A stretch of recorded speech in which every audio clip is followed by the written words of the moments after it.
జరుగుతున్న నేపథ్యంలో దీనికి సంబంధించి విజయసాయి రెడ్డి కావచ్చు, కసిరెడ్డి కావచ్చు కీలక పాత్ర పోషిస్తున్నారు అన్న విషయాన్ని తెర మీద తీసుకొచ్చే ప్రయత్నం చేశారు. ఇదే అంశానికి సంబంధించి అటు వైఎస్ఆర్సీపీ పాదయాత్ర వెంకటేశ్వరరావు గారు, ఏఎస్ రావు గారు, మనకి జనసేన నేత వేణుగోపాల్ గారు అందుబాటులో ఉన్నారు. వాళ్ళని అడిగే ప్రయత్నిద్దాం. సార్ నమస్తే సార్.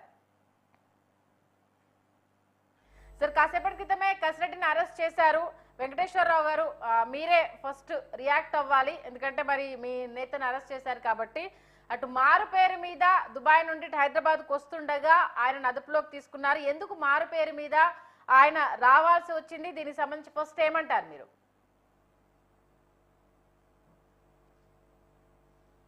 సార్ న్యూస్లో ఉన్నట్టుంది. ఓకే, వినపడుతుందమ్మా? వినిపిస్తుంది సార్.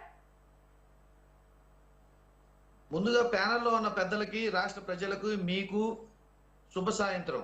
మానవుడే దేవుడు, మనిషే మహనీయుడు. నా పేరు పాదయాత్ర వెంకటేశ్వర రెడ్డి అమ్మ, నాట్ రావు. Okay sir. ఓకే అమ్మా. Okay sir. ఇక్కడ రాజ్ రెడ్డి గారు నోటీస్ ఇచ్చినంట. ఇక్కడ దుబాయ్ నుంచి, హైదరాబాద్ నుంచి దుబాయ్ పారిపోవట్లేదమ్మా. ఆయన నోటీస్ ఇచ్చిన ధర్మిల ఆ పర్యవసానం మేరకు వాళ్ళకి జవాబు చెప్పడం కోసం దుబాయ్ నుంచి హైదరాబాద్ వస్తున్నారు. ఈ మారు పేరు మీద నుంచి దుబాయ్ నుంచి హైదరాబాద్ రావాల్సిన పనే ఉందమ్మా. హైదరాబాద్ నుంచి దుబాయ్ వెళ్తుంటే మారు పేరు మీద వెళ్ళారని చెప్పినా దానికి ఒక అర్థం ఉంది. ఓకే, ఆయన విచారణకి హాజరవుతానని నిన్ననే చెప్పారు. ఈ రోజు వచ్చారు. వచ్చిన వ్యక్తిని అక్రమంగా అరెస్ట్ చేసి తీసుకెళ్లాల్సిన పని లేదు. ఆయన ఇచ్చిన టైంకి ఆయన వచ్చి అటెండ్ అవుతానని కూడా చెప్పారు. కానీ అదేదో ఆయన ఏదో హైదరాబాద్ నుంచి దుబాయ్ పారిపోతున్న వాళ్ళలాగా ఏదేదో హడావుడి చేసేసి మారిపోయారు అని చెప్పేసి అరెస్ట్ చేయడం కోసం వాళ్ళు పన్నాగం పన్ని ఇవన్నీ చేస్తున్నారు. నేనేమంటానంటే తప్పు చేస్తే దోషుల్ని ఎవరినైనా చట్ట ప్రకారం, న్యాయ ప్రకారం అరెస్ట్ చేయడం, కోర్టులకు అప్పచెప్పడం, విచారించడం అనేది ఏ ప్రభుత్వం అయినా ఎవరినైనా చేయాలి.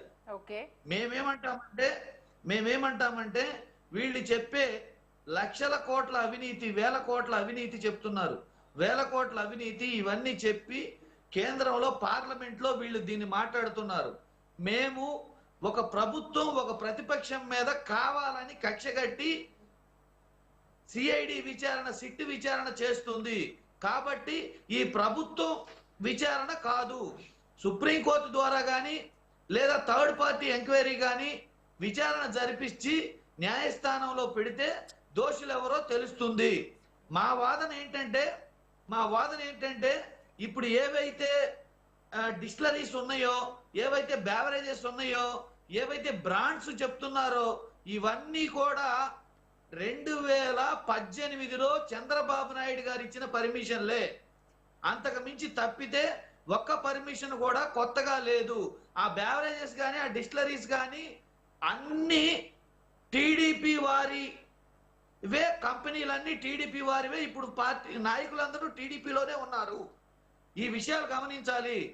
పూర్తి స్థాయిలో ఖచ్చితంగా రాష్ట్ర ప్రజల సొమ్ము రాష్ట్ర ప్రజలకు దక్కాలన్నా, ఖచ్చితంగా న్యాయం జరగాలన్నా ఇది ఖచ్చితంగా సుప్రీంకోర్టు ద్వారా కానీ, సిబిఐ ద్వారా కానీ, ఈడీ ద్వారా కానీ ఎంక్వైరీ జరగాలి. అంటే వెంకటేశ్వర రెడ్డి గారు, లిక్కర్ కి సంబంధించి అసలు ఏం అవకతవకలు జరగలేదంటారా?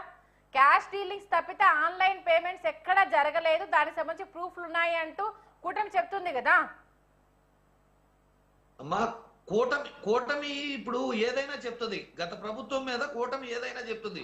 ఎందుకంటే ఈ ప్రభుత్వం వచ్చిన దగ్గర నుంచి అరెస్టుల పర్వం చూసుకుంటే కేవలం కక్ష సాధింపు కోసమే వీళ్ళకి అధికారం వచ్చినట్టు, అరెస్టులు చేసి భయపెట్టడం కోసమే వీళ్ళకి అధికారం వచ్చినట్టు, ఏ సమస్య ఎత్తినా సోషల్ మీడియా కార్యకర్తల దగ్గర నుంచి ప్రతి ఒక్కరిని అరెస్ట్ చేసి భయభ్రాంతులు చేసి గురి చేయడం కోసం వీళ్ళకి వచ్చినట్టు మేమనుకోవటం కాదు.